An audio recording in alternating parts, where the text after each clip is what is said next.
Okay. Now let's.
Okay, who's here?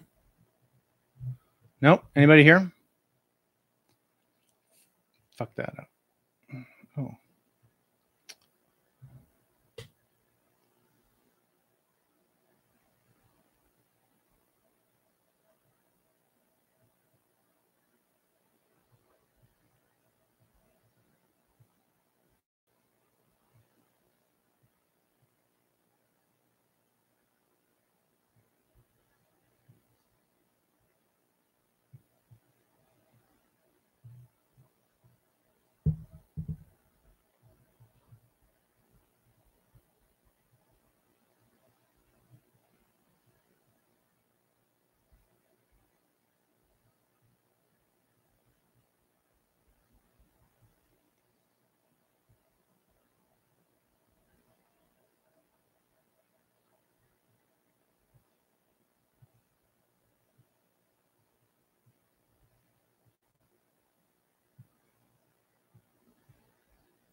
Okay, well, kind of blew that one.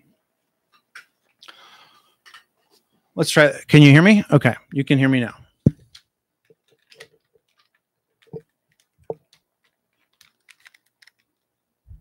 Okay, so let's see.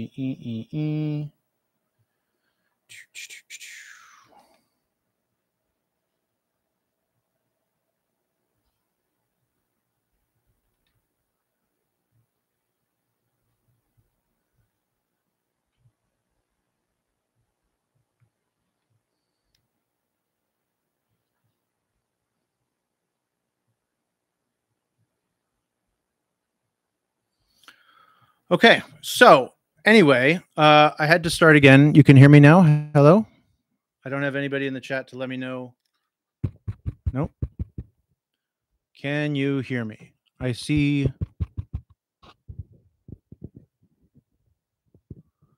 I see green bars, but I don't hear myself. Why? Why? Why? Why? Hello? Can anybody hear me? Hello? Hello? Hello? Nope. All right. If this doesn't work, then fuck this shit. Hello. Nobody's here. So I'm going to wait until somebody shows up to tell me if they can hear me because I cannot hear myself. Cool. So cool. You know, it's so cool when we don't plug our microphones in, our headphones. Okay, I can hear myself now. It's great. So great. You can tell I'm really experienced with this. Hi guys. Let's try that again. So it's 7:18 and happy Halloween week. I scheduled this without realizing that the World Series was also on tonight. So if you're watching the World Series, then maybe you're watching this on replay, or maybe you're watching both. Maybe you're here watching me live. Hello, two viewers. Say hello. Hi. Hello. Welcome to my garage and my VHS shelf.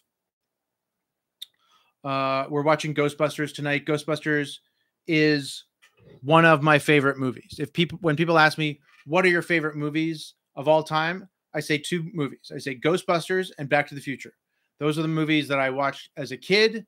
They've never stopped being my favorite movies.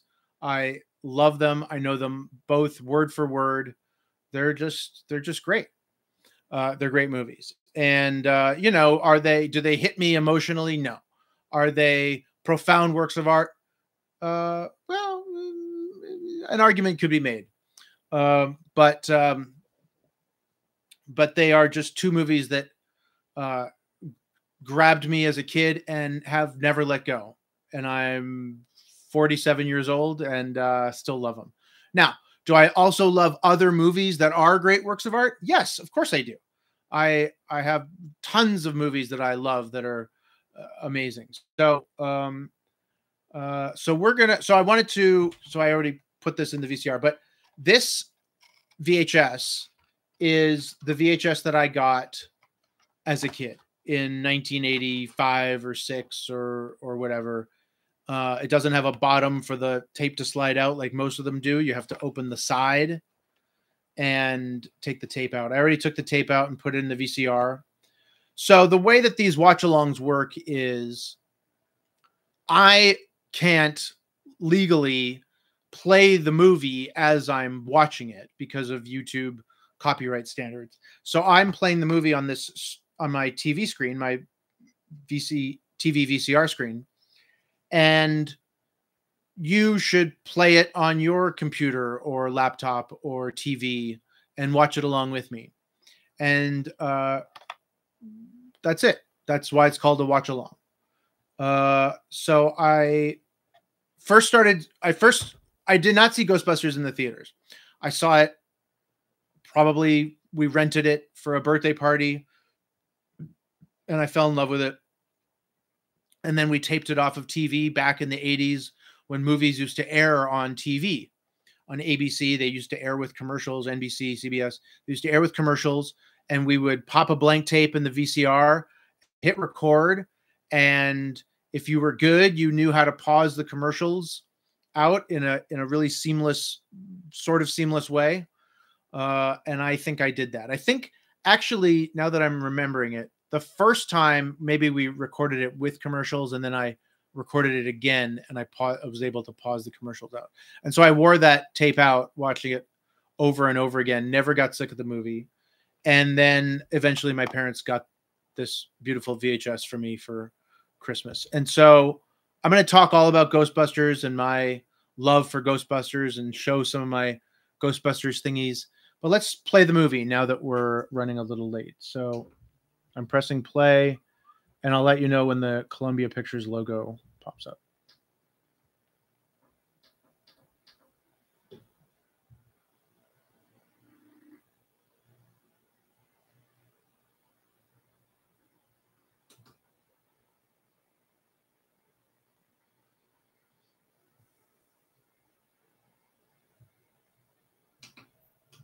I don't know what happened to those two people that were here before, but I hope they come back. Okay, and Columbia Pictures logo is up. Here we go. Ghostbusters. Let's do this.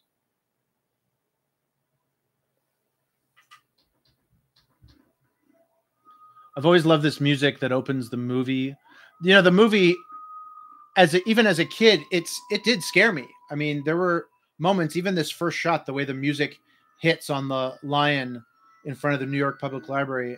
And what's fun is now that my wife is from New York, and so we've been to New York many, many times. And every time we pass by the New York Public Library and I look at these lions, I think of Ghostbusters.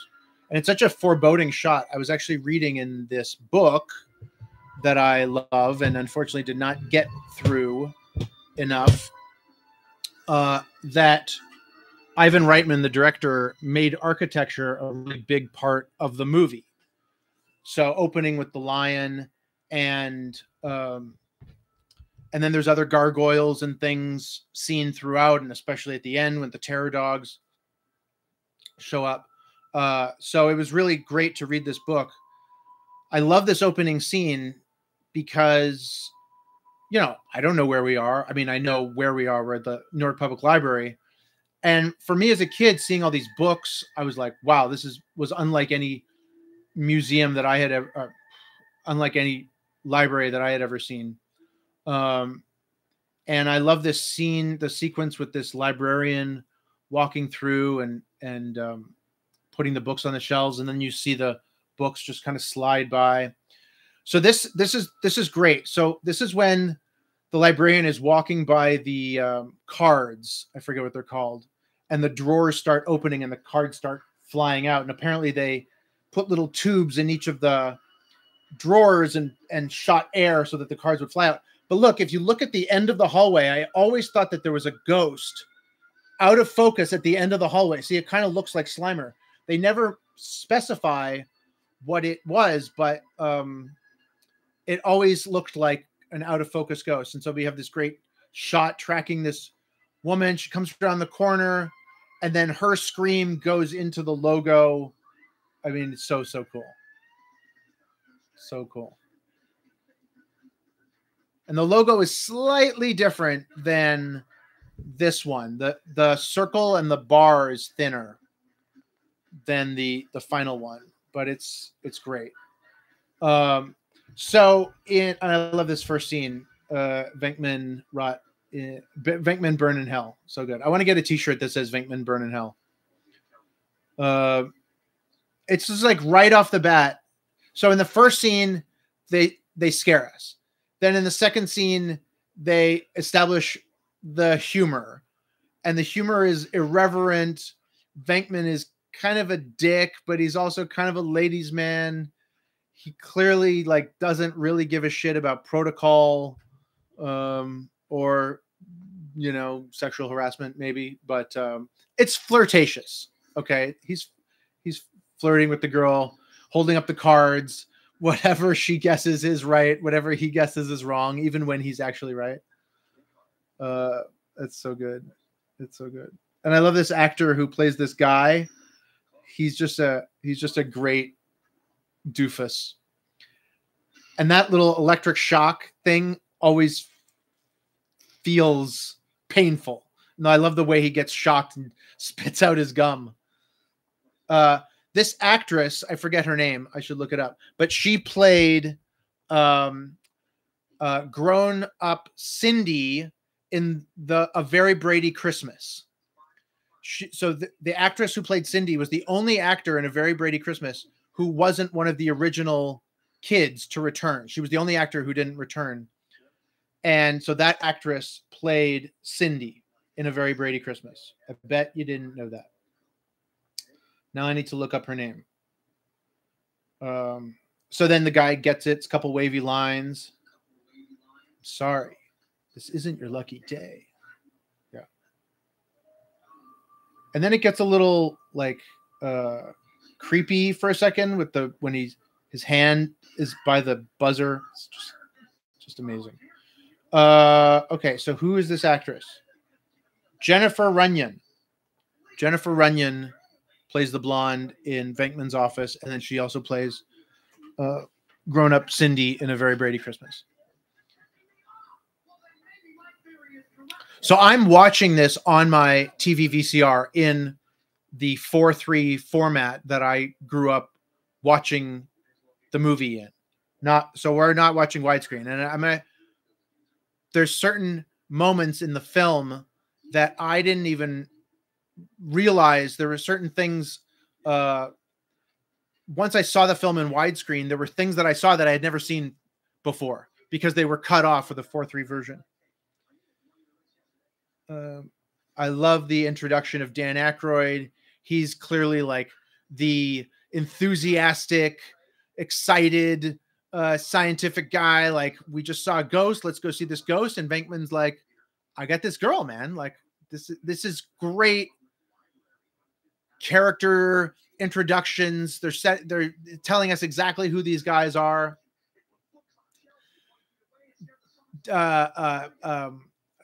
Ray is just like into this. He's like, let's go do this ghost thing. And even from the beginning, Peter's like, this ghost thing is stupid. Like, I don't want to do this ghost thing. This ghost thing is dumb. Venkman is, he's with these guys, but he's not really like a believer. And so in the book, they talk about how Aykroyd's original script was much different than the movie. Much, much different. It was like futuristic, full of like special effects, and the guys were going to different realms, and there were all sorts of different creatures, and then Ivan Reitman got involved, and Reitman was like, let's make it more grounded in reality. Let's make it like a going into business kind of movie versus like a big effects futuristic thing, where in 1984 or 1983, really, 384, they couldn't do the kind of things that were in Aykroyd's script. And so Aykroyd and Ramis wrote it together. And Bill Murray had committed to doing the movie, but he was filming Razor's Edge and had no involvement in the script. He showed up apparently for a table read. He gave like a couple of notes, and then he went back to making his movie. So this is the library now, and I love how Peter is pretending to be serious, but also kind of being a jerk. Yeah, I can hear this tape is very old. This tape is like 40 years old, so I can hear some buzzing coming from the tape, but that's okay. When I was a kid, no, Paul Rudd is not in this one. No, in fact, okay, well, I'll get to that later. We'll talk about the new Ghostbusters movies, which I am not a fan of. Afterlife is okay, but anyway. So when I was a kid, I used to play Ghostbusters with my friend Mark Wagner in elementary school, and Mark was Ray, and I was sometimes Egon and sometimes Peter. It just kind of depended, but he was always Ray. And we would sometimes we would bring our Ghostbusters toys to school, but we also had these things called constructs. I don't know if anybody here is old enough to remember constructs, but constructs was these plastic pieces that looked like steel girders, and there's like blue connecting pieces. And so we would make and they had one thing that you could connect that had batteries in it, and you could connect these two pieces that had lights. So I made my own PKE meter,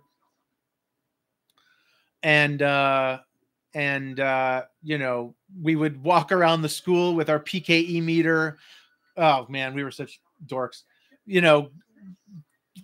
scanning the principal and the other students, and talking about all the different classes of ghosts. And it was great, because also at the time I was watching The Real Ghostbusters on Saturday mornings, and that was the greatest cartoon. I mean, I was full in. I was watching the movie, watching the cartoon, bought the toys. I wish I still had my toys. For some reason, I got rid of all my toys, but I had all the action figures. I had the Ecto-1 car. I don't think I had the Firehouse. I love this Peter. He's trying to get the slime off his hands, and he goes, "Da!" He's got the slime on his foot. Oh yeah, so here's a moment where the bookshelf falls behind them, and the screen in 4:3 can't keep both their heads in when Venkman is asking Ray, you ever seen this before? First time. So that they had to do a little pan and scan action over to Ray and then back to Peter. But I love that PKE meter. I think I had a toy version of the PKE meter, but I always wanted a real one. That's why I kind of made one with the constructs, because it had those pieces that light up, and I really felt like I was holding one. It was so cool. I kind of have some Egon-ish hair going right now, kind of. But yeah, as a kid, I wanted to be a Ghostbuster. I wanted to like be a scientist. I thought like this is what being a scientist was all about. And apparently Aykroyd in real life was a big aficionado of ghosts and the supernatural and other worlds. And so he wrote all that into the script. And I guess the only thing that really survived from the original script was the Stay Puft Marshmallow Man. But I was also reading about the casting and the casting of Winston, and how Winston was originally in the movie. He was like in the story from the beginning, almost when they leave the university, he was there. But then and they cast Ernie Hudson, but then in rewrites and as they were figuring it out, it seemed to make more sense for Winston to come in after the montage, and he's kind of like the audience surrogate. So I love this. They see the ghost in the library, and this is Getter. And these effects, I got to say, for 1984, they are great. That's really great. And the guys get scared, and then they run out of the library with the pigeons flying. I think one of my favorite things about Ghostbusters, and that makes it stand out from any other Ghostbusters movie, is that it feels to a degree like it takes place in the real world. It takes place in real New York with real other people walking around. It doesn't feel like a movie. It doesn't feel like sets. It feels real. They feel like real guys. And that's my favorite thing. Even Ghostbusters 2 just feels like cartoonish. And I think that they made, Ghostbusters 2 was made after the real Ghostbusters. So the guys were all soft and it just, I have a fondness for Ghostbusters 2. I mean, I have it in every version. I have the soundtrack. I still listen to the soundtrack all the time. But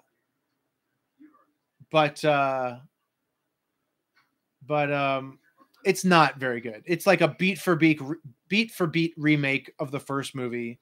You know, they're down and out, and it's related to Dana again. And then there's they're back in business montage. There's a bad guy. It's like all very much the same as the first movie, and not very well done, but it's definitely the second best Ghostbusters movie. I'll give it that. So now they're back in the university. They're getting fired.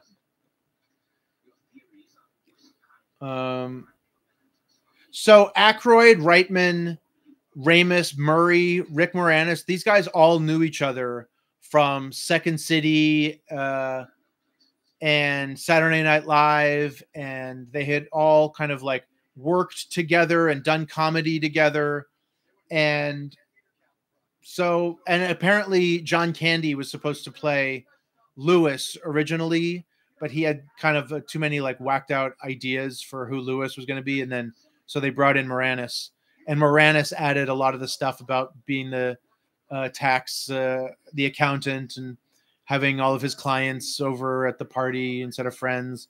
A lot of Lewis was really made by Rick Moranis.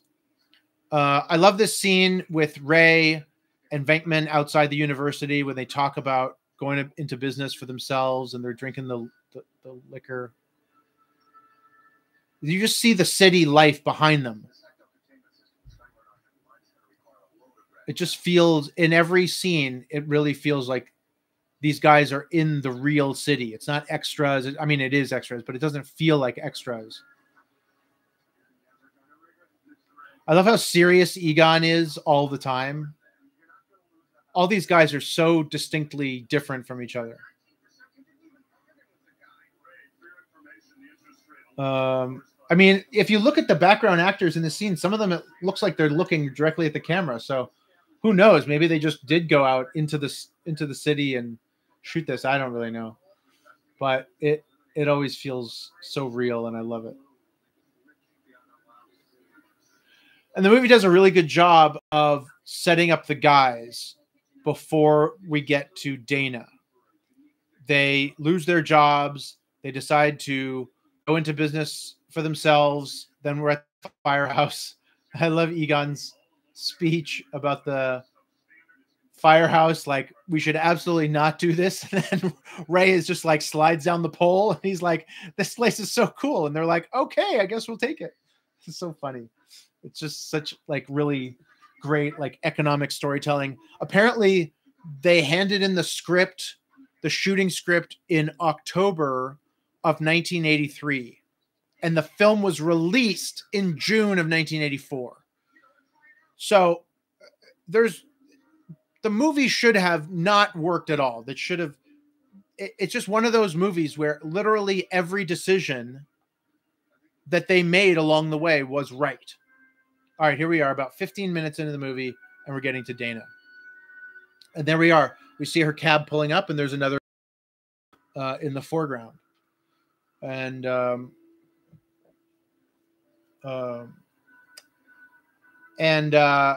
was I saying? I don't remember what I was saying. But it was probably really good and really smart. So now we got our introduction to Dana,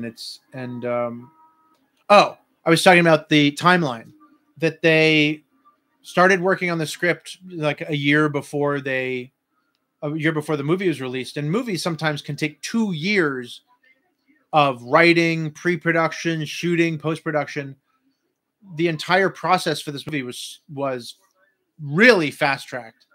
And Reitman had never directed anything this big. It was just a huge undertaking. And apparently they had some really great people on the crew. So they had Richard Edlund doing the visual effects, and Richard Edlund had worked on the Star Wars movies and the Indiana Jones movies.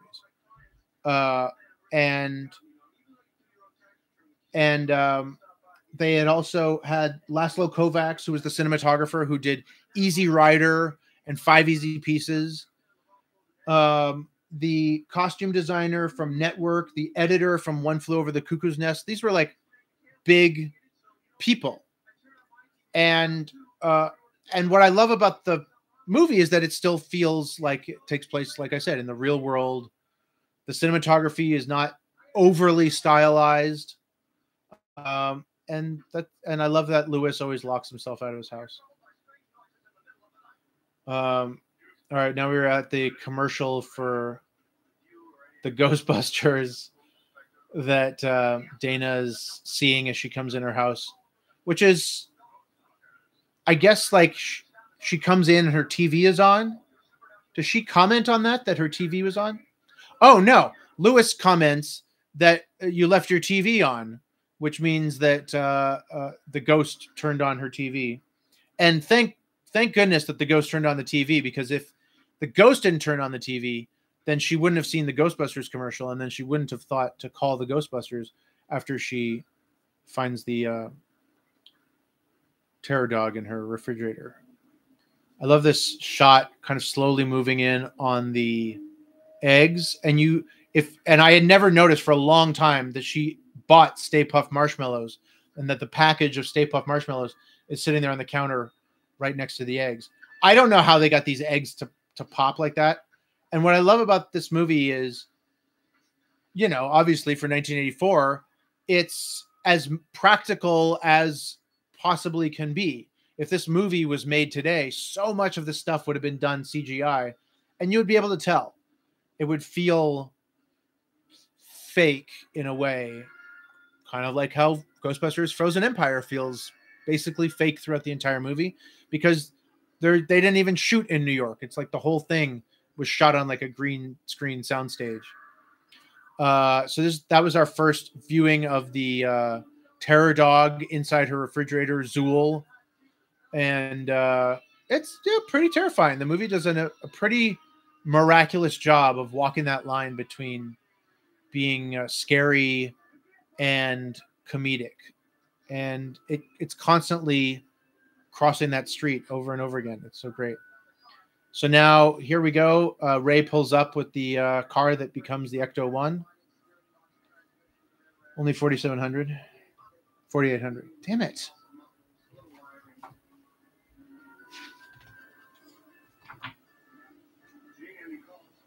And it's such a great rolling out of characters and information. We've met Dana. Now we meet Janine, the secretary.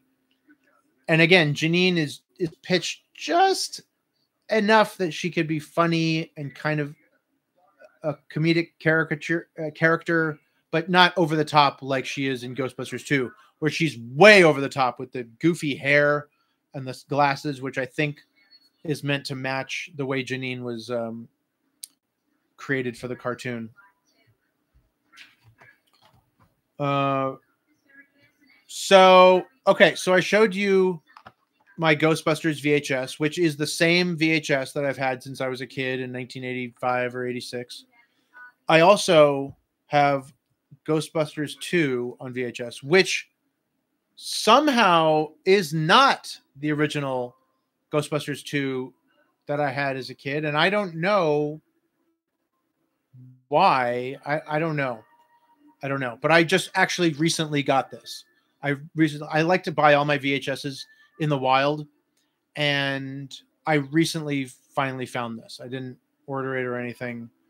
So that's cool. So I'll have to find a reason to play it.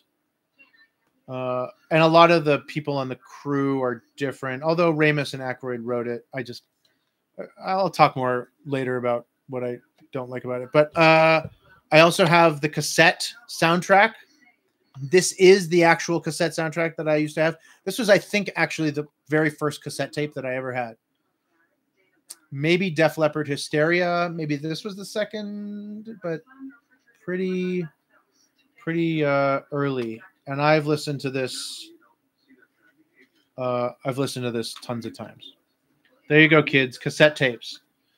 I've been watching the movie. The movie's on.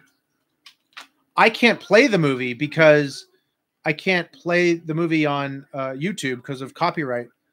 But the scene that I'm playing that's on right now is the scene where Dana is there at the firehouse and talking to Ray and Peter. So if you go to that scene, that's where we are in the movie. So all the guys are talking to her, and Venkman is like, well, that's all right. I don't either. But there are some things in a case like this, yeah, that can bring us results. You know, it's funny, kind of, how Venkman keeps hitting on Dana. You know, it's stuff like this. Like, it only happens in the first movie. He's much less of a jerk. Excuse me. In the second movie, he's like soft jerk. He's like easy jerk. He's not like actual jerk. Like walking into her apartment with equipment that he doesn't know how to use, trying to seem like a serious guy, and hitting on her and getting thrown out. But yet he somehow also wins her over. I don't know.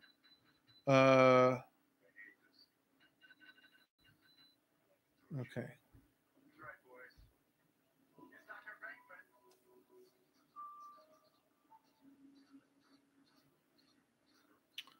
Okay, so like I said, even though I don't like Ghostbusters 2, I do have the soundtrack, do have the cassette. which I've listened to hundreds of times. The original cassette. These are the original cassettes that I had as a kid. And I do love the soundtracks. I do love On Our Own by Bobby Brown from Ghostbusters 2.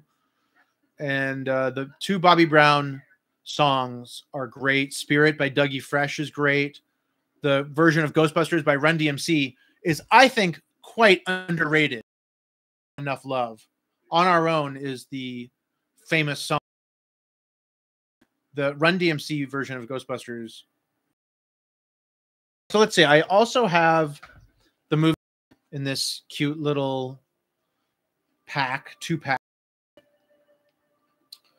And in the 2-pack, if I can get them out. See, in the 2-pack, it's like a bunch of stuff. Okay. They are wedged in there. Okay, fine. I didn't want to take you out anyway. So Ghostbusters has a filmmaker's commentary, deleted scenes, behind-the-scenes featurettes. Ghostbusters 2 has none of those special features, but it has 2 animated episodes for the real Ghostbusters. As well as whatever this is. Oh my God. Look at all the junk food. You actually eat this stuff? There we go.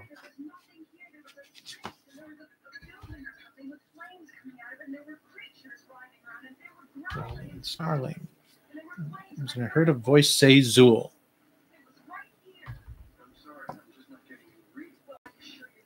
Movie scrapbook.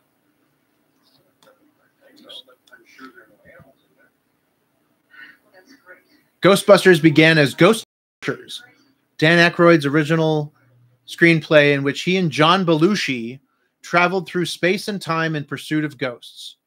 When Aykroyd brought the project to Ivan Reitman, successful comedy producer of Animal House and director of Stripes, Reitman agreed to helm the film, but wanted to revise the script's locale entirely to modern-day New York City. Coming up with the basic premise of scientists turned to ghost busting after losing their college grants, Reitman recruited Animal House co-writer Harold Ramis to rework the script with Aykroyd. So this is kind of like a abridged version of what's in the book.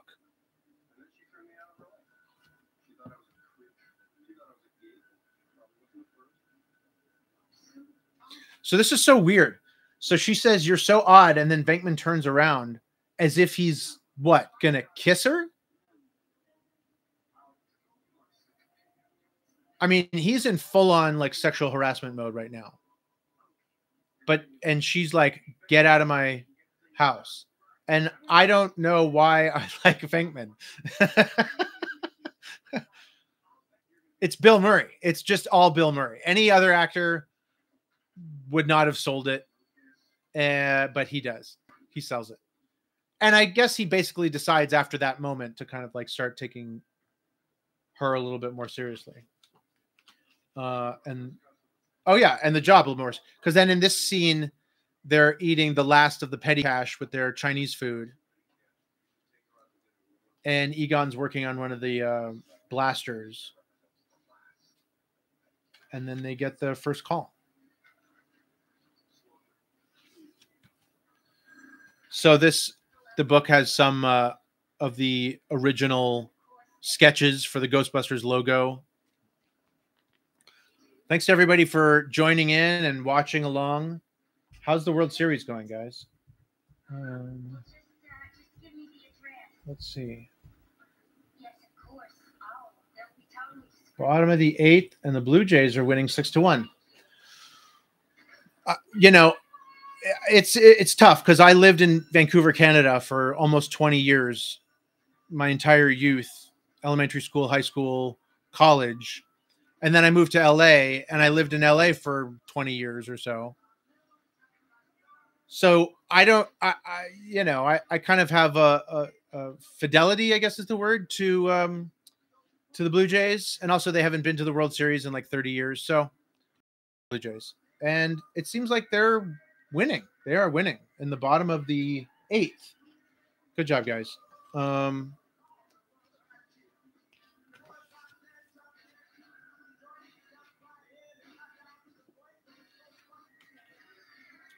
I love the cleaning up the town and they're getting ready, and you see the logo come into frame and they walk into the hotel. So great. And I love how the movie comments on the weirdness of seeing these three guys in these jumpsuits and proton packs walk into this hotel. And I love this hotel manager. He's classic, posh, stuck up white guy, kind of similar to the guy from Ferris Bueller's Day Off, or, you know, any number of stuck up white guys in movies in the 80s. I also have both movies on Blu-ray in this lovely package here. And the Blu-ray has more stuff. It has a Ghostbusters retrospective, a roundtable discussion with either Reitman and Dan Aykroyd, the Ghostbusters music video, poster art gallery, plus original special features. Ghostbusters 2 has a Ghostbusters 2 kind of retrospective, roundtable discussion, deleted scenes, on our own music video. This came out, I think, before Ramis died, so he's probably featured in the special features. Yeah, before Ramis died and before Reitman died. I love the shot of them in the elevator. Each of us is wearing an unlicensed nuclear accelerator on his back. They had to squeeze that shot just a little bit to fit all three of them in the frame. Yeah, this has a booklet as well. Probably kind of the same as the DVD. And this kind of goofy logo. Oh, I love it when they blast the maid who's walking through the hallway. And again, man, the effects are awesome. The blasters coming out, I mean, really great. And all the production design with their outfits and the proton packs, whoever designed the proton packs and the blasters, fucking insane. So good. When I was a kid, I did have a toy proton pack, and I dressed up as a Ghostbuster, I think probably 3 Halloweens in a row. And at one point I had my toy proton pack, which was blue and like made of plastic. And I was trying to like wear it in class, not take it off, but it was making so much noise. And then I tried putting it on the floor and it made a big racket, and the teacher kicked me out of class. So I was sitting outside of class, sad that I got kicked out. I'm sorry. And now Ray runs into Slimer. Slimer is a great creation. In the first movie, Slimer is not their friend. You know, the cartoon started as the real Ghostbusters, and then it became Slimer in the real Ghostbusters. And Slimer became kind of like their friend, the star, the kind of mascot of the Ghostbusters. But in this, he's just like kind of another ghost. And I love that I just love Slimer. He's just such a great creation. This lime green color and the way that he's rendered. I do not have a Ghostbusters jumpsuit. I've considered getting a jumpsuit, but you know, every time you go to like Spirit Halloween or something, and they have those like goofy Halloween costume versions of the jumpsuit, I wouldn't want that. I would actually want like a real jumpsuit that fits better than those cheap Halloween store ones. And I would probably get a Venkman badge.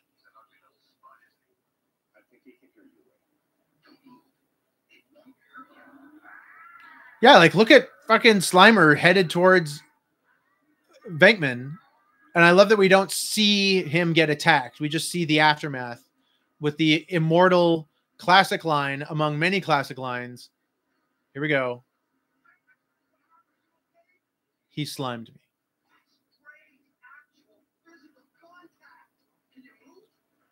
He slimed me. I feel so funky. So I got the Blu-ray, the DVD, the VHS, the cassette soundtracks.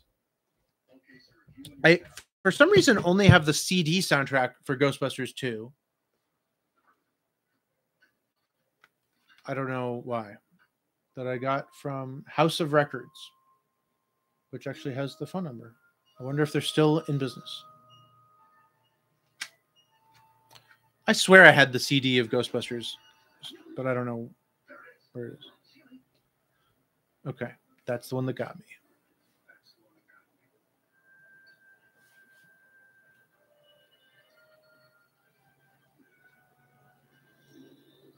Oh, so this is the great scene where it sets up not crossing the streams. Great movies are made of setups and payoffs. And this is a great setup that pays off later. I also love that the guys are have completely no regard for the hotel. They shoot the chandelier. The chandelier falls on the table, makes a huge racket. I'm fuzzy on the whole good bad thing you got. What do you mean bad? Try to imagine all life as you know it stopping instantaneously and every molecule in your body floating at the speed of light. Total protonic reversal. See? Important safety tip. Thanks, Egon. I know this movie. And yet, one could say that there are Ghostbusters aficionados that are maybe more into Jeff Gritton. If you're watching, you're probably a way bigger Ghostbusters person than I am. You're part of like, literally, you're like part of like the LA Ghostbusters, right? He has like the jumpsuit and the proton pack and the whole deal, and he shows up to like conventions and things. I do not, but I do love this movie. All right, I love this. I've always wanted to do this.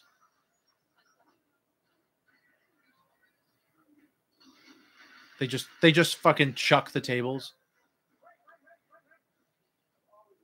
And the flowers are still standing. And then you see the ghost trap, which is so cool. Like, I can't even tell you just like the level of coolness that this movie is. And seeing the blasters. I love it when Egon says, shorten your stream. I don't want my face burned off.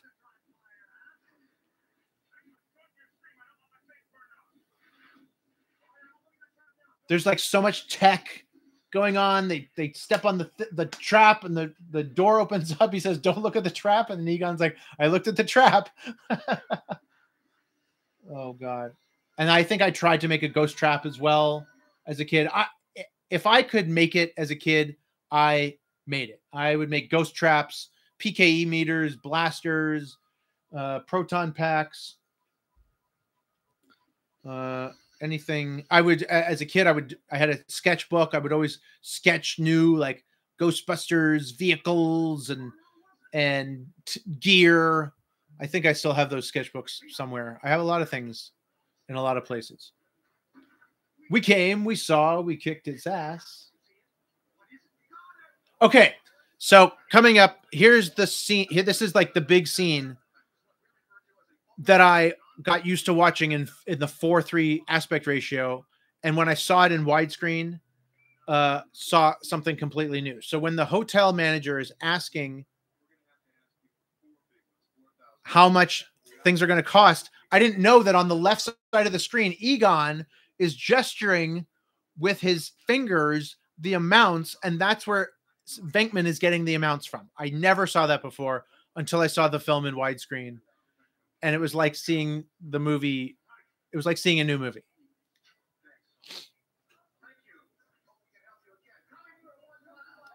And so now this kicks off the Ghostbusters are in business montage. And I love that it cuts to the first part of the montage is Dana seeing them on TV. And that we keep cutting back to Dana throughout the montage, so that we're not losing track of Dana in the story. And that's really smart. But I love the mock-up of Time Magazine and USA Today. Sorry.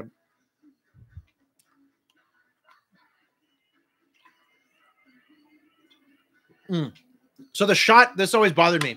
The shot when the Ecto drives by, they flop the shot because the logo is flipped.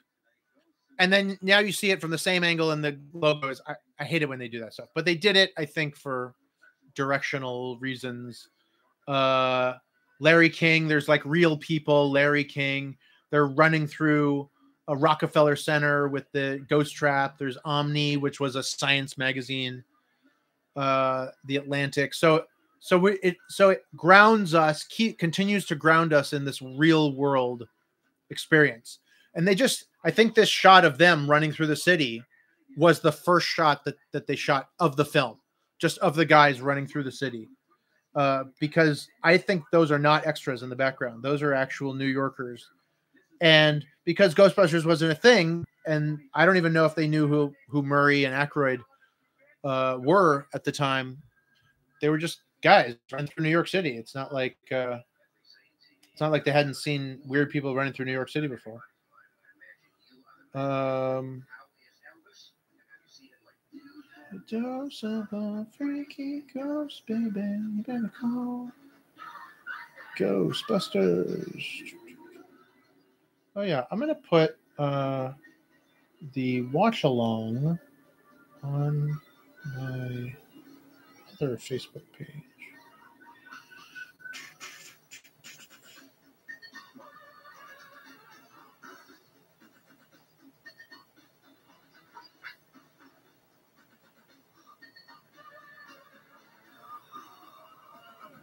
Yeah, there's the Ghost and Ray with the zipper.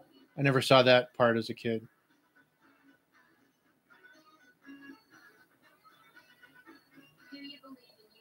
And now here comes Winston. So it's kind of like taking the story up a notch.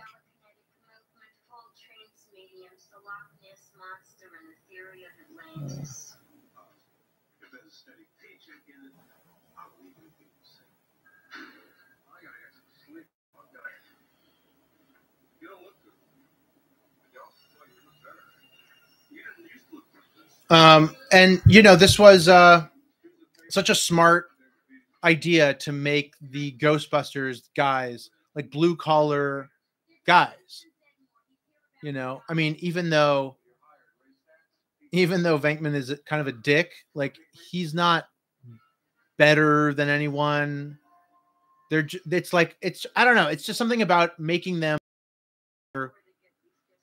real guys just has it feel like we're in the real world. They're not in other Ghostbusters movies.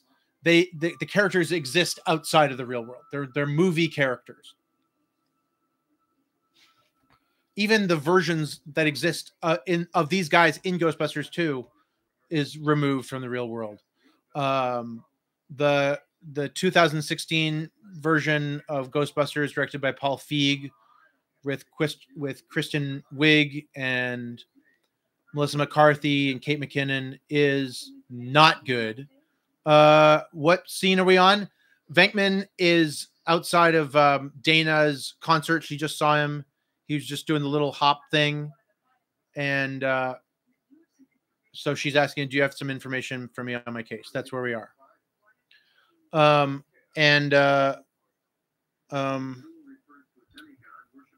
So the female version is not good, and not because it's female Ghostbusters. I actually thought the idea of having female Ghostbusters was awesome, and it really could have worked. But the movie is so badly written. It's like every scene feels improvised and pointless. The bad guy is terrible. The only good thing, kind of, is Chris Hemsworth, but not in the context of Ghostbusters. He's just kind of funny and has some funny, weird scenes. And then also the actors from the original movie are in Ghostbusters 2016 as other characters. It just totally falls flat. It doesn't work as like a horror movie, as a comedy. It doesn't work as an action movie. It doesn't work at all, unfortunately. But the Chris Hemsworth Mike Hatt scene is hilarious and will never not be funny. And then Ghostbusters Afterlife is okay, the first hour of Ghostbusters Afterlife is fun. And I like that we're like in a different setting, in the country, like in this small town with these kids. Like the ideas behind the movie were good. It's just that as soon as we get into like fucking Gozer and Ivo Shandor and all the, and then the guys coming, it just turns into Stupidville.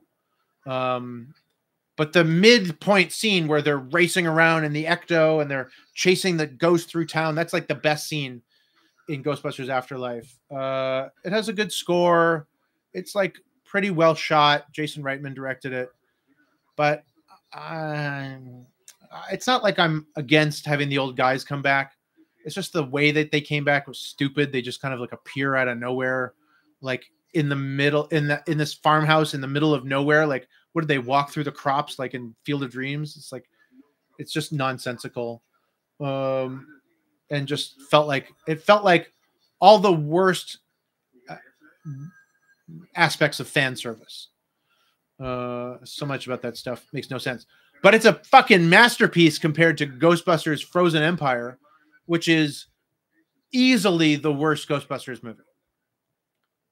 Way worse than I would rather watch the female version than Frozen Empire. Frozen Empire has like 52 characters. Nobody gets any good development.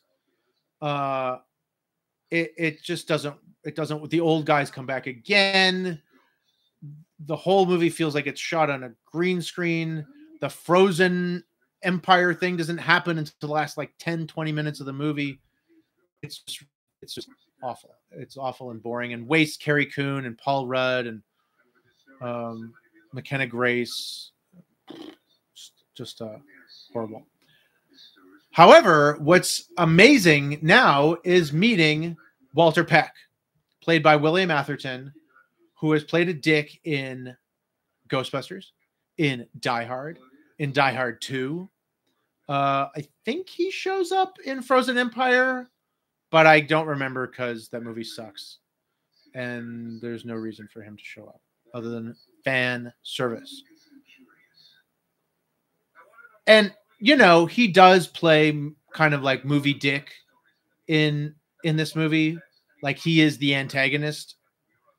And you kind of need a human antagonist because it feels like at this point,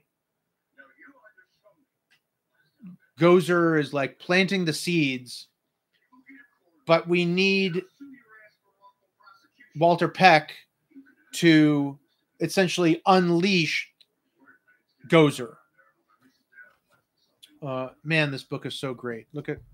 Just look at some of these shots.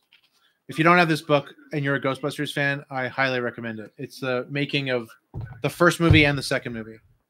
Oh yeah. So the tone of this movie is perfect, but there was this one scene that they shot where Venkman plays like a homeless guy.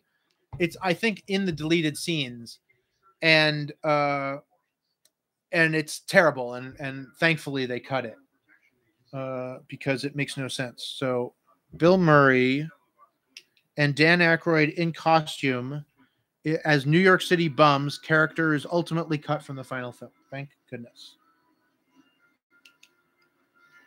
So now we're cut to Dana Barrett's building, and there's lightning and thunder, and the terror dogs are like the gargoyles on the building.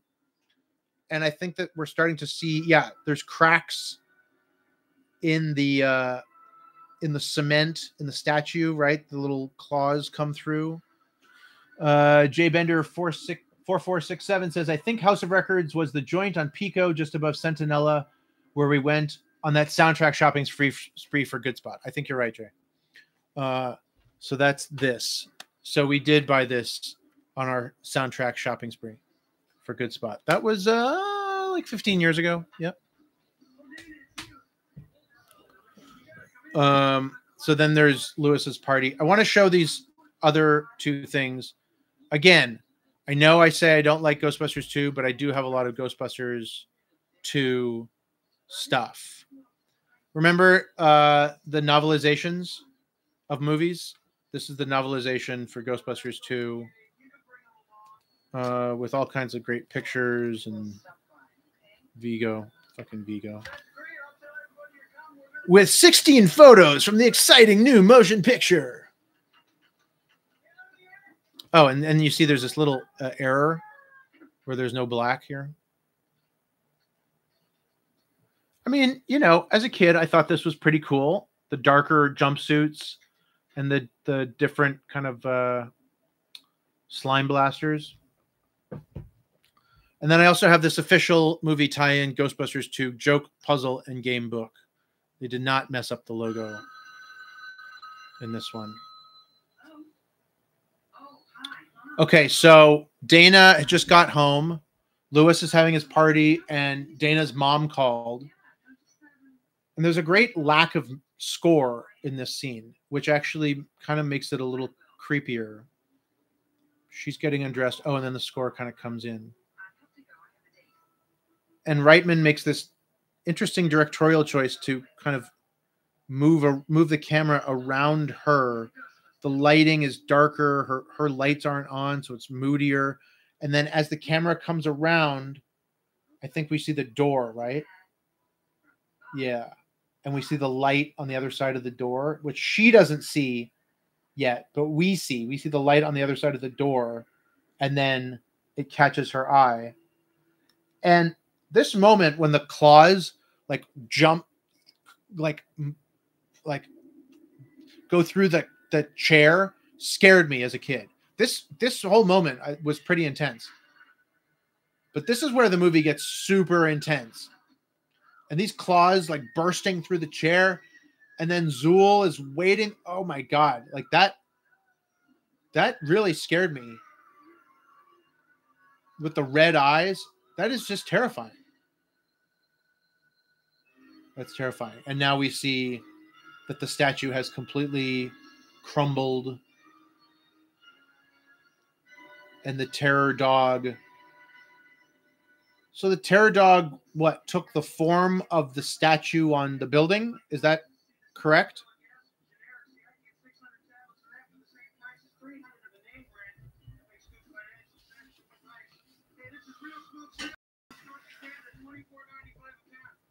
Man, I love Lewis and this party.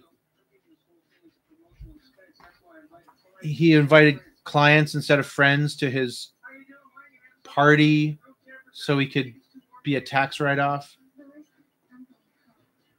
And this woman who always reminded me of Suzanne Summers in pink and with the hair, she always reminded me of Suzanne Summers from Three's Company. So then they start dancing and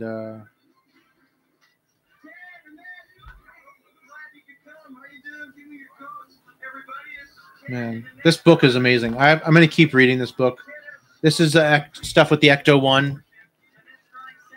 How they took this real car and kind of turned it into the Ecto-1 with all this gear on top, and so cool. Oh yeah, and then there's Vince in the closet. Oh, that was scary too. I mean, it's just terrifying. Like, what the fuck? This fucking terror dog is in your closet and bursts out, like smashes through the walls. Yeah, the effects here get a little janky, but I mean the close-up on the dog is pretty insane. And there's a good mix of puppetry and effects. Like they used effects when they had to, and the rest is like puppetry and real textural stuff. Yeah, you could see some of the janky effects there, but it's okay. We go with it, right? Because we love it. This really scared me when Lewis runs to the restaurant, I guess, which is in Central Park, and he's screaming them to let me in. To let him in. This was the scary. The kid, I actually had to cover my eyes when he hears the terror dog behind him, because that close up of the terror dog genuinely terrified me as a kid. But now here's the thing that I don't get. So he turns around and he sees the terror dog. It's already been established that other people have seen the terror dog. And yet, oh yeah, terrifying. And yet when it smothers him and everybody's looking out the window, there's nothing. We don't see anything. So why don't we see the terror dog? That's always bothered me. Can someone please answer? Because you can't say, oh, he's the only one that sees him, because just before that, the terror dog bounded out of the apartment building and everybody saw it. I love that guy's line. Some moron brought a cougar to a party and it went berserk.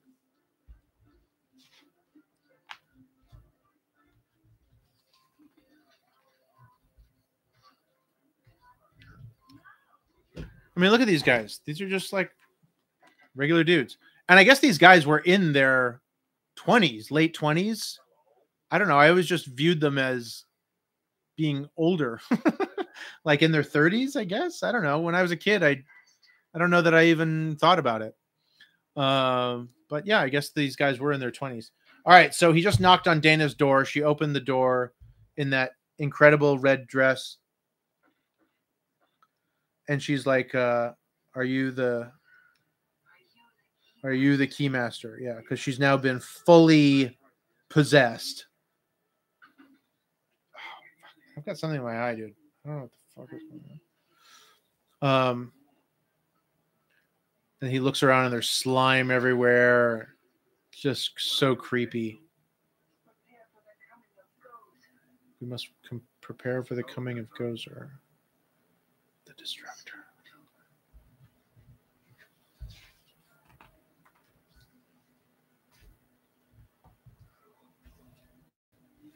Are we still going out? You know, good place up the place if you're expecting someone. And again, with the mixture of like subtle shifts in lighting, shifts in the musical score, the movie somehow seamlessly shifts from light comedy to this like kind of disturbing. I don't know if you could call it like horror, but it is it's intense and it's different tonally. And even when Dana as Zool is trying to make out with Venkman, he's like, I have a rule never to get involved with possessed people.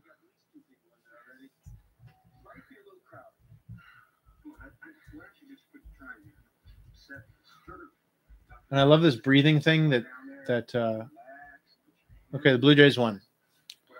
Blue Jays won, so they're ahead 3-2. There is no Dana. There is only Zool. Sigourney Weaver, by the way, I haven't said enough about Sigourney Weaver, but she is great. She is great in this movie. She's great as Dana. This thing that she does, this like breathing thing that she does, I don't know how she does that. And then the eyes go back, and she's like really, apparently in her audition, she actually fucking started bounding around as a terror dog and fucking with the couch and everything. It says in the book that she says that in her audition, she did the whole terror dog thing, not realizing that in the movie she was going to transform into a terror dog, not actually be a terror dog. But it probably helps her get the role. And she was a star coming off of Alien and The Year of Living Dangerously. And after this, she did Aliens and Ghostbusters 2 and Dave. And, you know, she's just Sigourney Weaver. She's incredible. She's iconic. And the way she levitates off the bed, I thought was also another really great effect.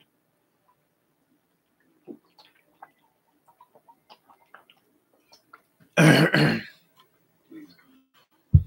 like to do maybe like an edited version of this where I show on YouTube. There's a lot of like, oh, so-and-so watches something for the first time. And then they just show like bits and pieces of the movie, not enough to get copyrighted, but enough to kind of like give a sense. So I think I might do that for this. I'd like to do that with Dazed and Confused, which I did earlier in the year. And actually would really like to do more watch-alongs. I was thinking it'd be fun to do Home Alone this Christmas time, and maybe I'll find something to do for November. So Lewis just is talking to the horse, and then he runs over the homeless lady, her groceries. And that's what I love, is that like the movie is populated with real feeling New Yorkers. Even this cop who shows up to the firehouse with Lewis, the cops feel like they're from New York. The carriage guy who does the carriage, horse and carriage, feels real. They all feel like they're from New York. Whereas in the later movies, nobody feels like they're from New York.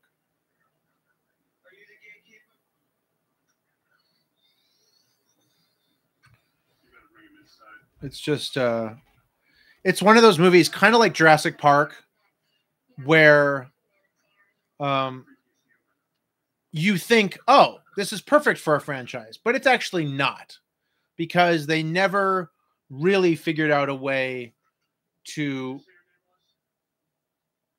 do Ghostbusters as a franchise in a way that felt continuous with the first movie.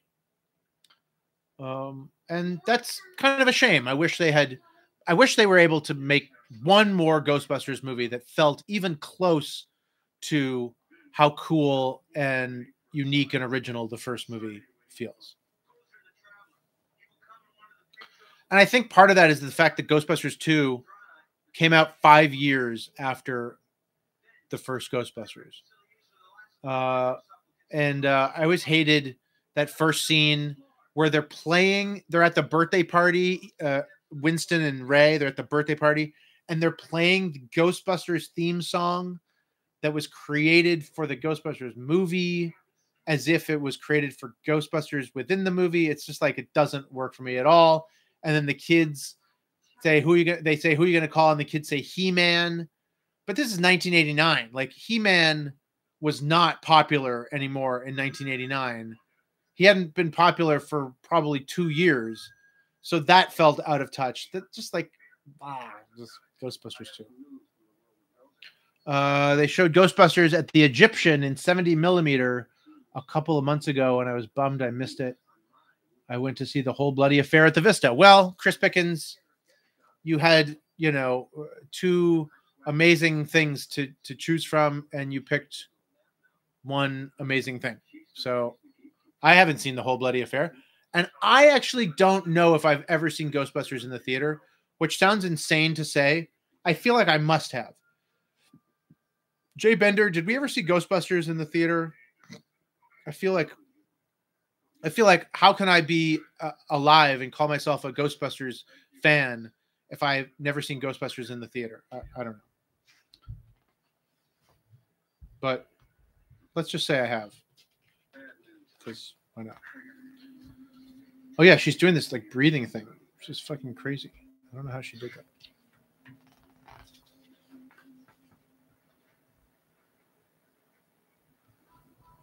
Oh yeah, I love this scene between Ray and Winston in the car as they're driving along the bridge, and it's at night, and they're talking about Jesus.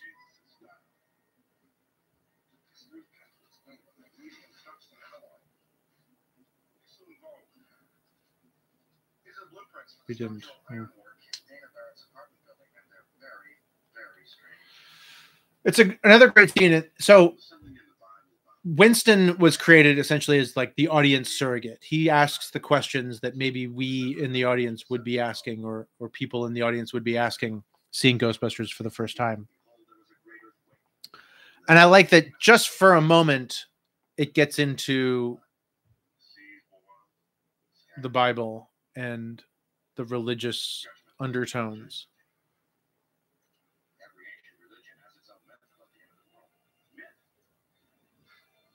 Has it ever occurred to you that the reason we've been so busy lately is because the dead have been rising from the grave? Now, the only thing about it's not this scene, but it's when Ray and Winston show up to the firehouse. It's like early morning. Are we supposed to assume that like the sun is coming up? I guess, right?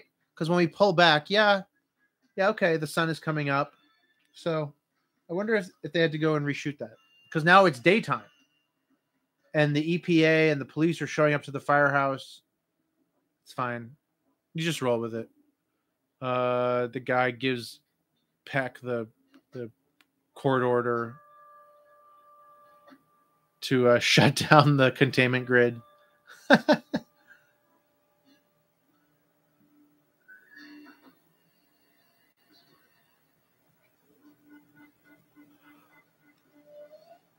You know, Frozen Empire had its heart in the right place, but it just did not. It did not work at all.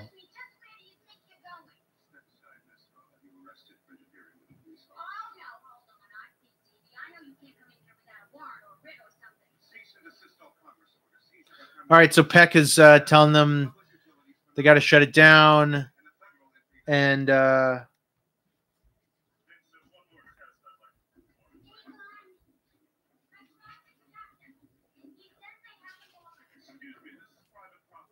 the scene makes me so mad. Made me mad, still makes me mad. Because Peck has no fucking clue what he's doing. He has no idea what he's talking about. And Egon is telling him that. And Venkman, they're saying, you have no fucking idea what you're doing and talking about. And he thinks he's like, you know, Peck thinks he's being a good person.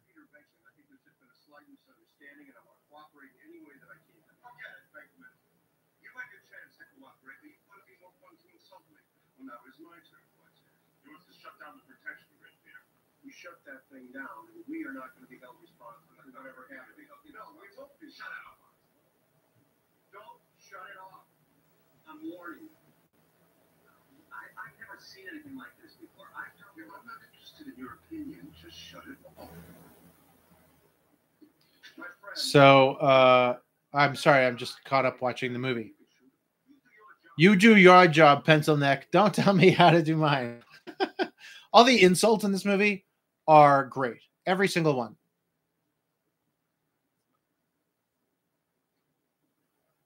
I don't know what I was doing during the Twinkie scene, but I'm annoyed that I missed the Twinkie scene. Tell them about the Twinkie. What about the Twinkie?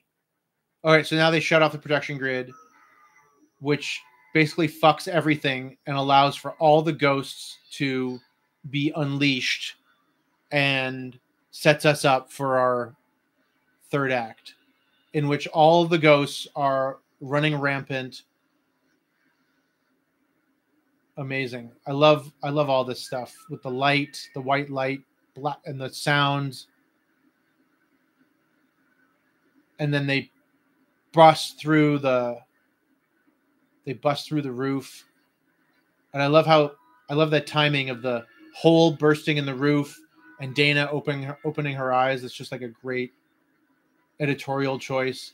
And just the fire and just seeing all these hundreds of ghosts, thousands of ghosts flying out is just a great visual image, and everything just raining down. It's a sign, all right. Going out of business.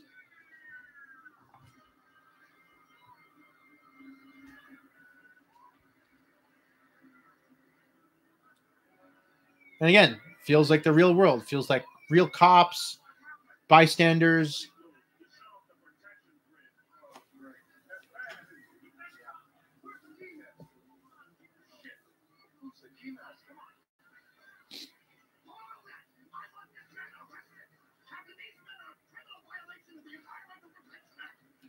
And this, I think, is the only moment where we see Egon lose his shit, where he tries to strangle Peck. And then we get into the song Magic. Magic by Mick Smiley. It's the back end part of the song. And all the VFX of all these ghosts going all over the place into the city is awesome. And you see this series of shots of them flying out of the subway and Slimers and the hot dogs, and they're all these like really terrifying creatures. Oh, and the taxi driver.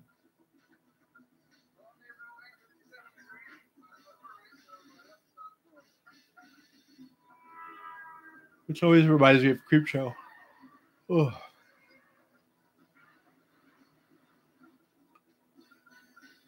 It's really, you know, it feels like it's not a movie unless a car swerves out of the way to avoid another car and crashes into something. I don't know. Maybe my first crush as a kid was on Dana Barrett. There was definitely some, you know, feelings, especially possessed Dana with that shoulder. Yeah. And then I love how the side of her apartment just like blows up.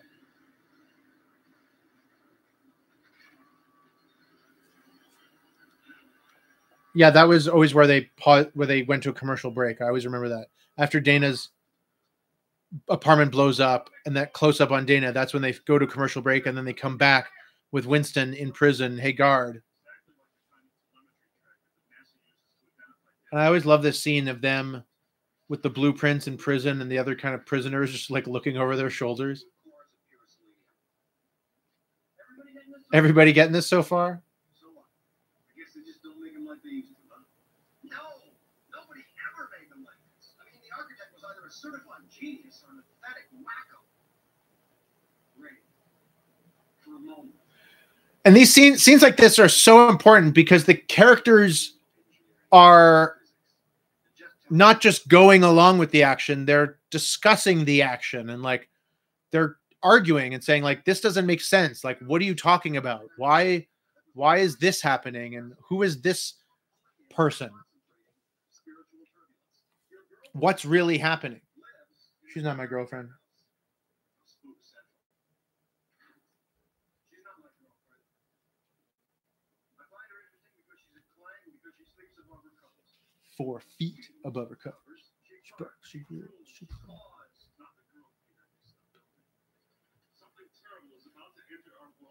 And I think as a kid, I always loved the idea of something like this actually happening, actually coming true, actually happening in my real world. That there are ghosts and mystical, supernatural things that exist in our world, that have existed in our world for hundreds of years, that we're not privy to until they make themselves known. And this is, you know, one of those things. I love Egon explaining it and everybody gathering closer, and then Venkman kind of diffusing the tension with the song. Now this cop who shows up, wait, oh yeah.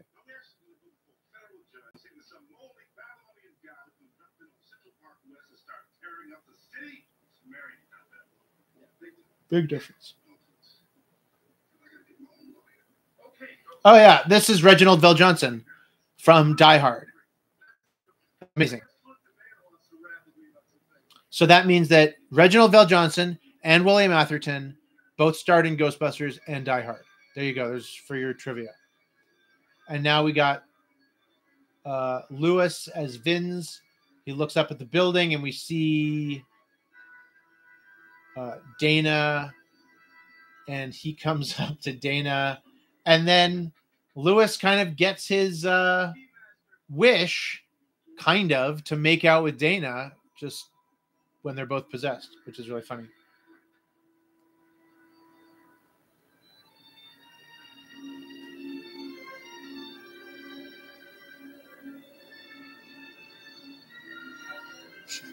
I love that she grabs him and like bends him over. It's so great.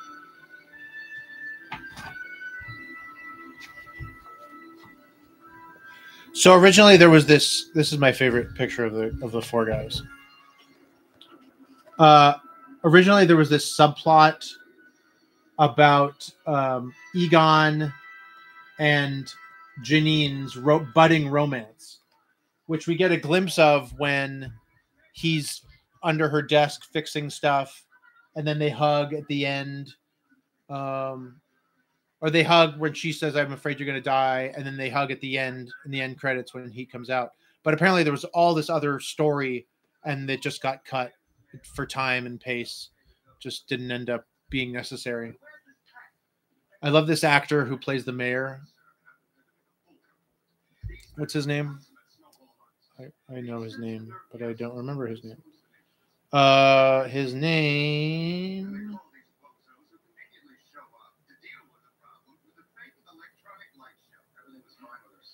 David Margulies. David Margulies. Oh yeah, is this true? Yes, it's true. This man has no dick. And what's great is none of this stuff feels improvised. It might be improvised by Murray, but it doesn't feel improvised. Whereas in Lady Ghostbusters, a lot of the stuff feels improvised and like pointless, like for no point, for no reason. Bankman's all of Bill Murray's improvs feel like they work with the character in the story. I love the priest comes in, he calls him Lenny. What do you think I should do? Lenny, officially, the church will not take any position on the religious implications of these. Enough. Personally, I think it's a swearing in God. But don't quote me. I think that's a smart move. I'm not going to call a press conference and tell everyone to stop praying. And then Winston comes in and he says one of my favorite lines, I have seen shit that'll turn you white. It's good. It's good shit.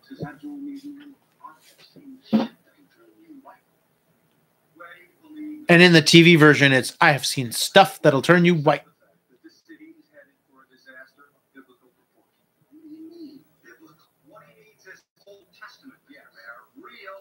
And the mayor is in Ghostbusters 2. And he does the same thing where he doesn't believe them, and then he gets convinced to believe them. And then they got that stupid guy who works for the mayor who sends the Ghostbusters to the insane asylum. I don't know why. But I still like it, kind of. It just doesn't have the same magic as this movie. Lenny. You will have saved the lives of millions of registered voters.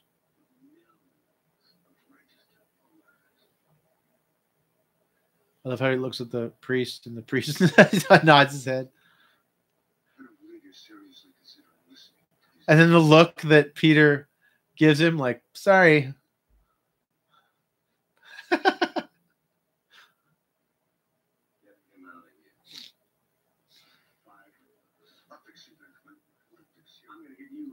See, it actually would have made sense for Peck to be in Ghostbusters 2 instead of some other dumbass. Oh, I love that cut. What do you need from me? And then it cuts to like the army guys screaming in the streets, and all of a sudden the military is in the streets, and let's run some red lights.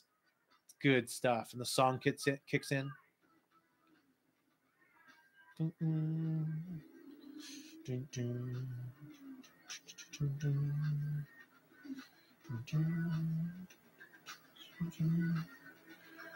And Ivan Reitman is smart enough to get these like big shots around New York City where we see people around.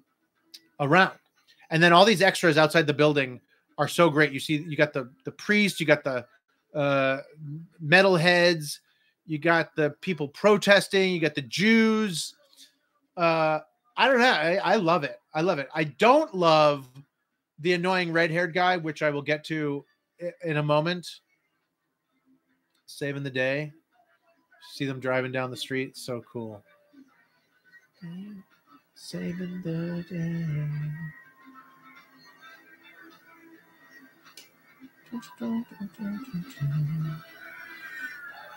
All right, this scene is great. These people feel like real New Yorkers. They don't feel like extras, except for this red-haired guy who's like, Ghostbusters, all right, all right. Annoys the shit out of me every time.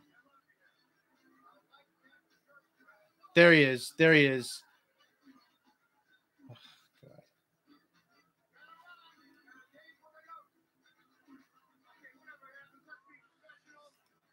maybe, I don't know if it was just the time period or something, but people weren't as used to being on camera or in movies, background actors in movies, because everything just feels like they're real people and not background actors trying to get on camera. I love this shot, this low angle shot of the guys where it kind of pushes in on them. And then this crazy shit that happens with the street. Like, there's no, in a movie, if they did this today, there's no way they would have done this practically with the street like ripping up and them falling into the earth. And the that is so cool. I mean, yes, that's probably a soundstage, but that feels really like you can see it. You can see it. It's you can see the debris. It doesn't feel fake or green screened or CGI. It's real. And it's kind of like a false, what do they call it? Not a false victory, but the other thing where you think all is lost. It's like, this is the first all is lost. The second all is lost comes later, when they almost got blasted off the building. But this is like maybe my favorite part. There they are when they come up and everybody starts cheering again and the music kicks in. Ah, it's my favorite. So good. Everybody comes back. They're clapping. There's the chant.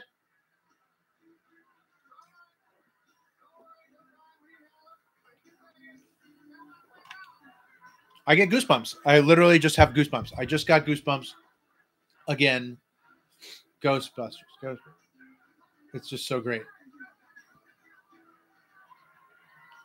And what's so great is that, that was kind of like this set piece moment, right? This like triumphant moment where, and then it cuts to them walking up the stairs because the elevators are broken. And they're just like dying.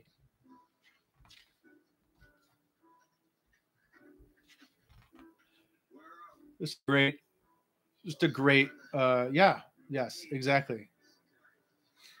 Two of my favorite people are watching right now. Thank you guys for watching and joining me, Jay and Chris. I know you guys are always there for VHS Revolution. Oh, so I should probably talk about what's going on with VHS Revolution on YouTube, because shit is a little fucked up right now, and I'm not happy about it. Basically, what happened is I started posting all my VHS Revolution videos on my existing YouTube channel, which I called VHS Revolution, but it has all of the videos that I've edited. It has just other random videos from my over the years. And at first I got good numbers on my videos, but then it started to go down more and more. The problem is I have 6,400 subscribers on that YouTube channel, but everything was getting crossed. So even though I was getting subscribers, I wasn't getting views on my videos. And so I decided to create a separate YouTube channel called the VHS Revolution Show, where I started posting my new videos. First video on that channel was Alex Ross Perry talking about Video Heaven. Then I did Greg Harrison talking about Groove. I did my episode on True Romance with Matthew Kevin Anderson and a couple others. And I've reposted some other older episodes that I've shortened. And I'm currently editing my Wind episode on 7. So I think people are still confused because I changed the name of the account that was called VHS Revolution. I changed it to David Schumann. But I think people are still going to that account and subscribing, even though I need people to subscribe to the VHS Revolution Show account. So if you're watching this either live or on replay, please go. Well, you're on the VHS Revolution Show account. So please subscribe, check out my videos.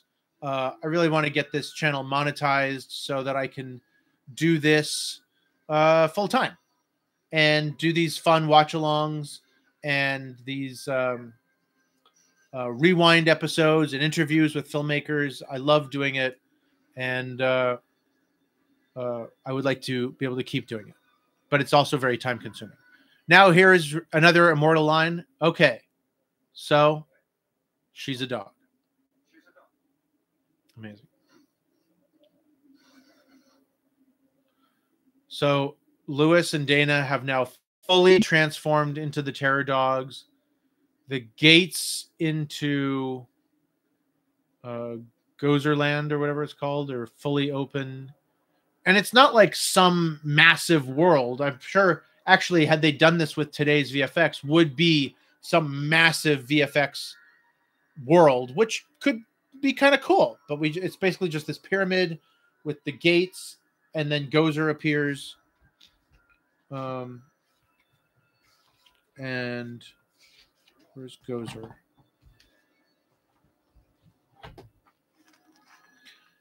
Or as played by Olivia Wilde in Ghostbusters Afterlife, for reasons that still defy logic. I gotta say, I did find Gozer to be kind of sexy as a kid, even if Gozer is not a man or a woman. I don't know what that means. We don't have to get into that right now. The hairstyle, the makeup was pretty cool for mid 80s David Schumann. And I love that the characters are still the characters. Ray is still kind of goofy and naive. Peter's still kind of over it and sarcastic. Are you a god?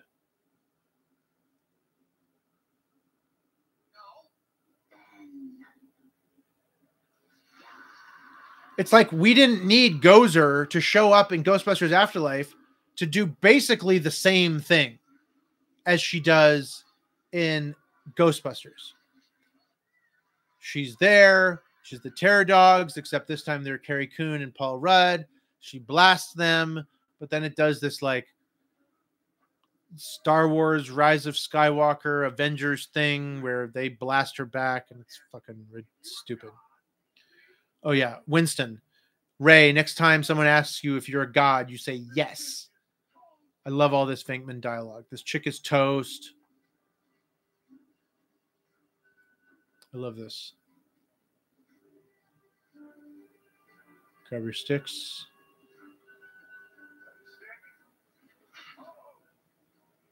Heat them up.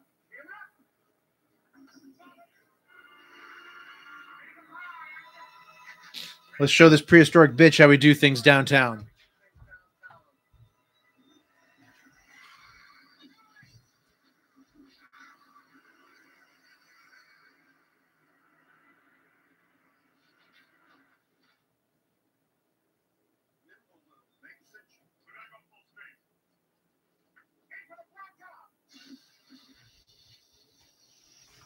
Oh, yeah. So then she disappears.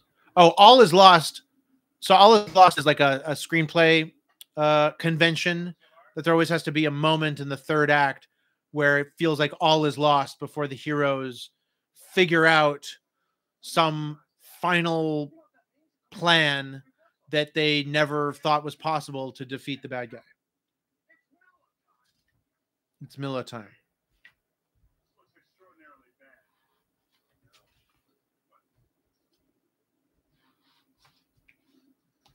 Oh, this is when the building starts coming apart and just falling on New Yorkers.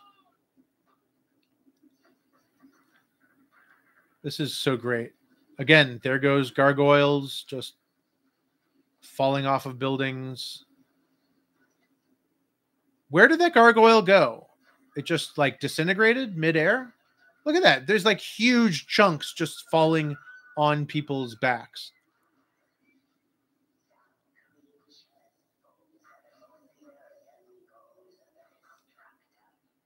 This feels really cataclysmic. Vigo at the end of Ghostbusters 2 doesn't feel cataclysmic. Fucking Gozer in the small town at the farmhouse. That doesn't feel like nothing feels really cataclysmic like this finale in the first Ghostbusters does.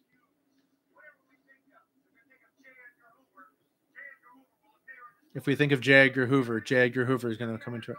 And I love how they're all emptying their heads and you see Ray thinking. It's so great that you see Ray thinking about something.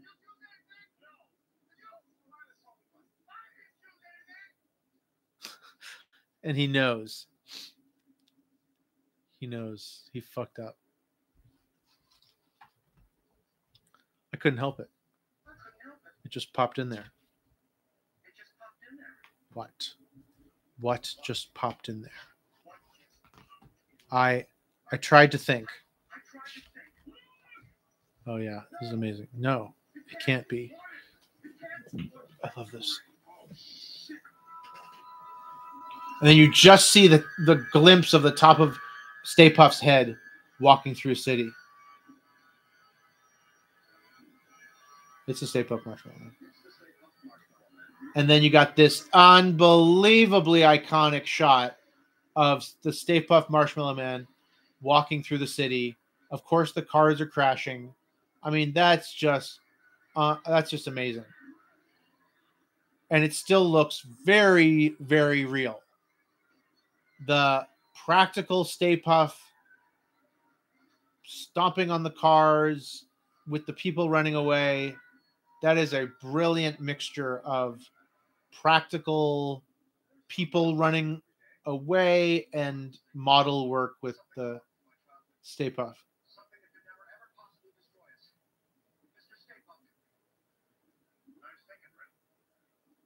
There's something you don't see every day.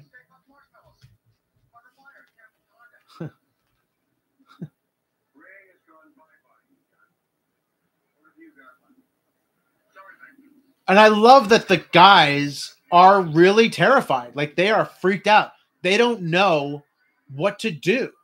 Egon is like, I'm terrified beyond the capacity for rational thought. Like, so many times in movies, the good guys are just kind of like, oh, well, you know, whatever, we'll deal with it. Nobody steps on a church in my town. But these guys are genuinely freaked out.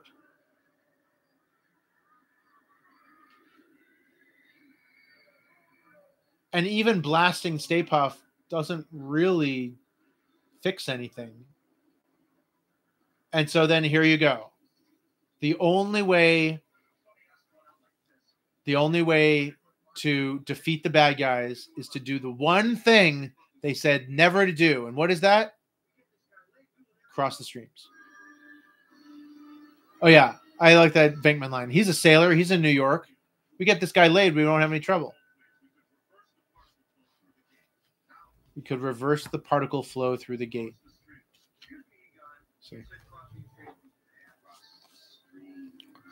So you see the model of the Stay Puft, and then the guys on the table there. There's definitely a very slim chance we'll survive. This is it. All is lost. What are we going to do?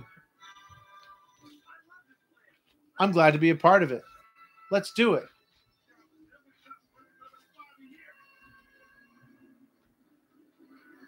This job is definitely not worth another $5 a year.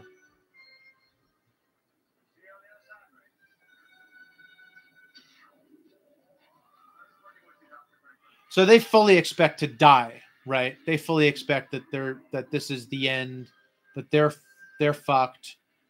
Stay Puft is gonna like crush them. Crossing the streams is gonna destroy them.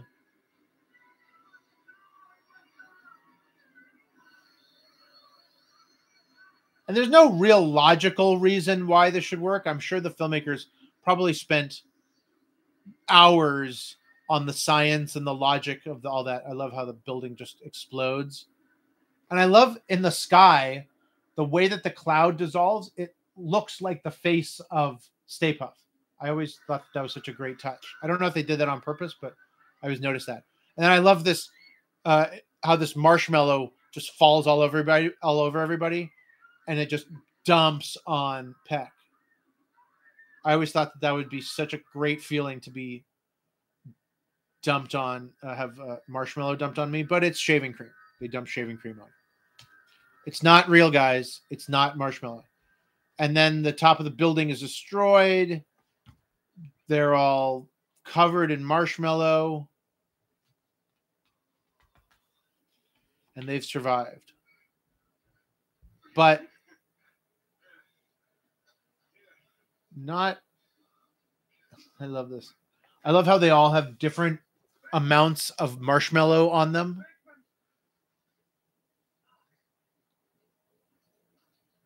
Ray and Egon and Winston are covered, and Venkman, for some reason, has barely anything on it.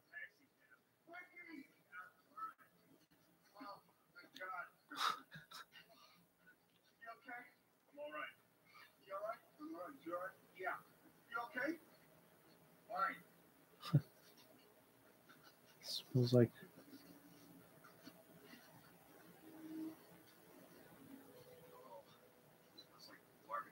barbecued dog hair.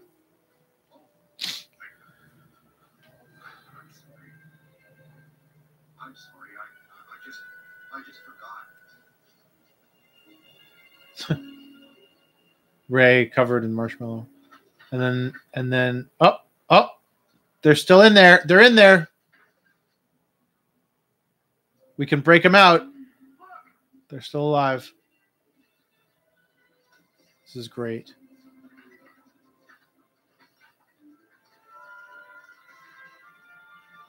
And this kind of romantic theme plays. Who's this? Elmer Bernstein. Elmer Bernstein, guys. Elmer Bernstein doing the score for Ghostbusters. Amazing. And this beautiful, like, romantic theme plays as Venkman takes her in his arms. And then, of course, Lewis, the goofy dumbass, has the thing on his head.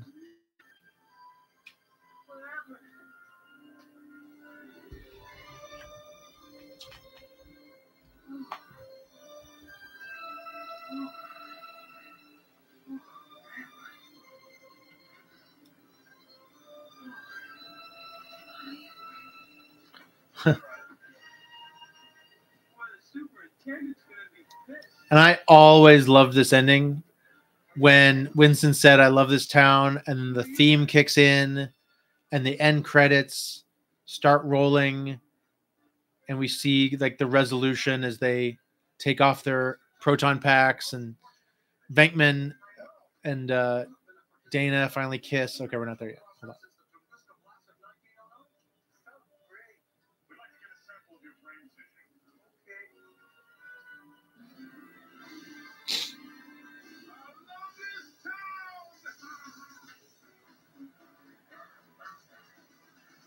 Goosebumps. I just got goosebumps again. Everybody's happy. And then he finally goes in for the kiss. Directed by Ivan Reitman. And she's just kind of embarrassed, and everybody's cheering.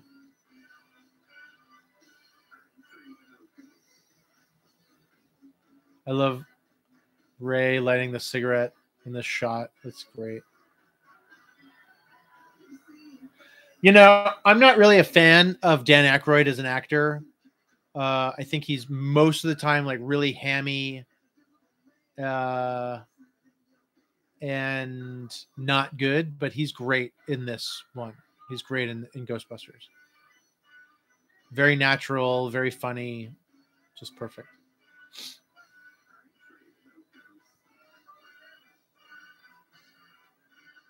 I love that the paramedics come and take Lewis away.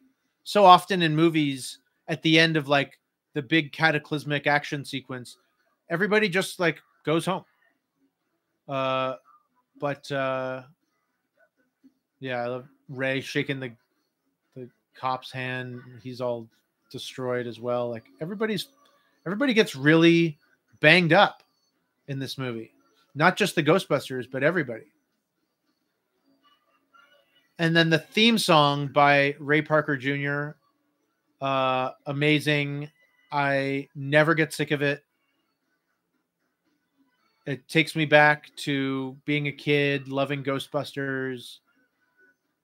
A dose of a freaky ghost, baby.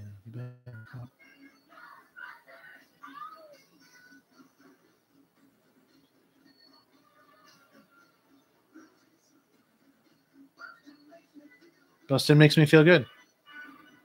Oh yeah, there's that little bit in Frozen Empire when Paul Rudd says Bustin makes me feel good. That's funny. And then they drive away, and everything's all good, except Slimer's still alive or dead, still around. And there you go.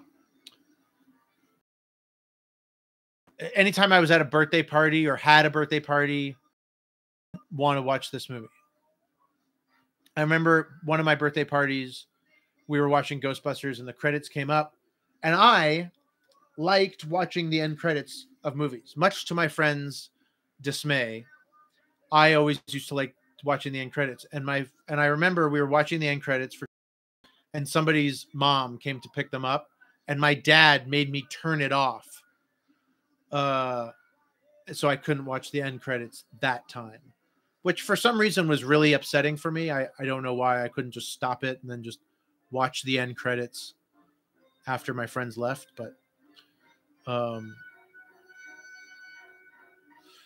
was at a birthday party for someone else. Maybe it was Lawrence Yao. There were two choices, Predator or Ghostbusters. And I chose Ghostbusters, and everybody else chose Predator, so they watched Predator. And then I just went and played with toys. Because I didn't want to watch Predator, because I thought it was too scary. I don't know. How old was I? Like 7 or 8, maybe? Which I do somewhat regret not seeing Predator at a young age. I don't think I really saw it until much later in my 20s or something. So I don't have that, I grew up with Ghostbusters and Back to the Future the way that other people grew up with Predator. So now the credits are going through all the songs, and I don't know. Let's look up if Ghostbusters was nominated for any Oscars.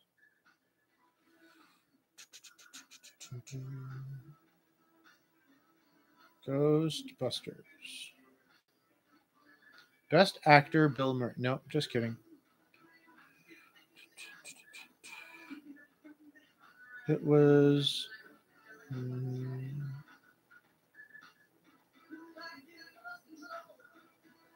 It was nominated for Best Song and Visual Effects. So there you go. I guess that makes sense. That was the year of let's see, what were the Best Picture nominees in 1984? A Passage to India, never seen it. A Soldier's Story, Amadeus, which won, Places in the Heart, and The Killing Fields. So it was like very heavy dramas that year. And the Oscars were kind of about the heavy dramas for a long, long time.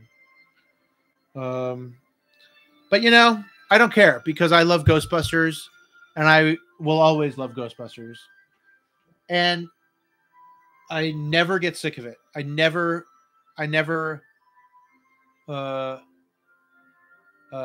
Somebody, Chris Pickens asked, speaking of Back to the Future, are you going to see it in theater for the anniversary? Well, see, it's playing on October 31st, which just happens to be Halloween. And I have a daughter who likes to go out on Halloween. So I will probably not be seeing it on Halloween, but I have seen Back to the Future in the theaters. And I took my daughter to go see Back to the Future 2 last year for the 25th anniversary. And that was really fun. I actually think I would love to, because it's the 40th anniversary of Back to the Future. That's why they're doing the anniversary screening. Maybe I'll do a watch along next month to Back to the Future. And then that'll be my 2 favorite movies done. But I hope you'll join me for that. I would like to do a watch along a month. I mean, they're fun. I mean, would I just sit here and talk about my favorite movie?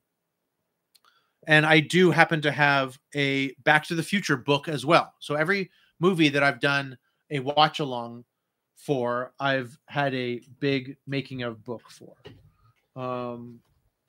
And you know, this book is amazing. It also goes into the making of Ghostbusters 2.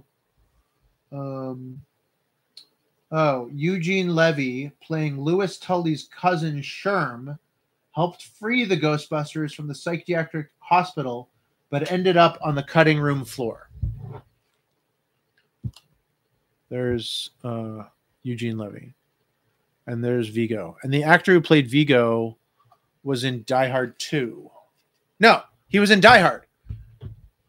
So it's this very interesting Ghostbusters Die Hard connection going. Yeah, he was I think he was the guy in Die Hard who shoots the rocket launcher.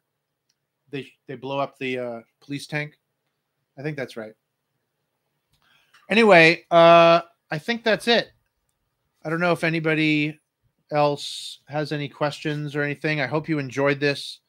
I enjoyed this. I hope you have this book also goes into the Ghostbusters, the expanded Ghostbusters universe. It goes into the cartoon as well. The cartoon was so great. As a kid, I loved watching the real Ghostbusters. And the real Ghostbusters, yeah, that theme song, that opening, you know, it just kind of made everything really fun, and was able to do a lot of Extreme Ghostbusters. I don't think I ever watched Extreme Ghostbusters. I watched the real Ghostbusters and Slimer and the real Ghostbusters. And then did you know that there was a cartoon called, yeah, he's the guy with the M60. Yeah. There was a cartoon called Ghostbusters before the Ghostbusters cartoon, which is why they had to call it the real Ghostbusters, because there was already, and this really confused my child brain, that I tuned in for the Ghostbusters cartoon, and it was not what I know as Ghostbusters. It was not this. It was some other cartoon that was not good, not fun. And so that's why when they came out with the Ghostbusters cartoon based on the characters in the movie, they had to call it the real Ghostbusters, which they probably talk about in this book. My voice kind of hurts. I think that's it, guys. I think I've shown all of my knickknacks and fun things. There's a word search in here. Play Slimer. Oh, look at that. I never did the crossword. No time like the present.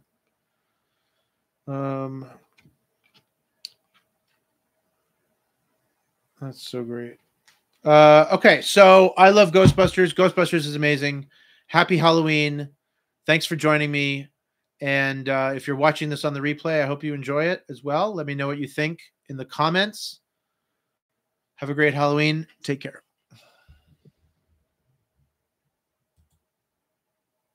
Oh, and subscribe. And watch the videos.